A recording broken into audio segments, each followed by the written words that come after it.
बाहेर असं खूप मुसळधार पाऊस पडत आहे. वातावरण पण एकदम सुंदर छान झाले.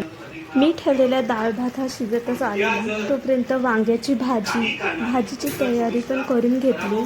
फोडणी म्हणजे भाजीची तयारी केल्यानंतरच फोडणी द्यायला एकदम पटकन आणि झटपट होते. आपण फोडणीला नेहमीप्रमाणे जे साहित्य वापरतो तेच साहित्य मी फोडणीमध्ये टाकणार आहे. तुम्ही पाहतच आहात. तेल पूर्ण गरम झाल्यावरती एक एक सर्व फोडणीचे साहित्य आपण फोडणीमध्ये टाकावे, जेणेकरून फोडणी आपली कच्ची राहत नाही. वांग्यांच्या फोडी पण मी अशा त्या मिश्रणमध्ये सर्व म्हणजे तेलामध्ये मिक्स करून घेणार आहे. त्या मिश्रणात एकजीव करून नंतर मी टोमॅटो टाकणार आहे. मग वाटून घेतलेला मी मसाला.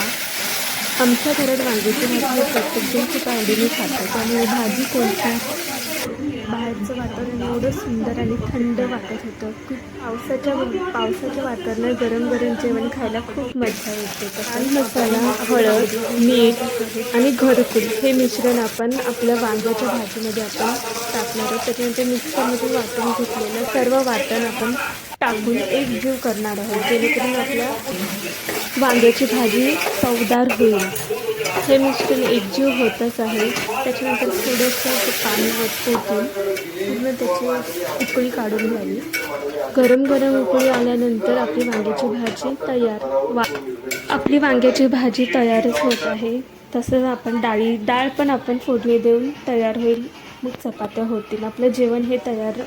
माझ्या या यूट्यूब चॅनलला तुमचा सपोर्टची खूप गरज आहे, त्यामुळे माझ्या चॅनलला लाईक, सबस्क्राईब आणि शेअर करा, जेणेकरून मला अजून नवीन नवीन व्हिडिओ बनवायला प्रोत्साहन होईल.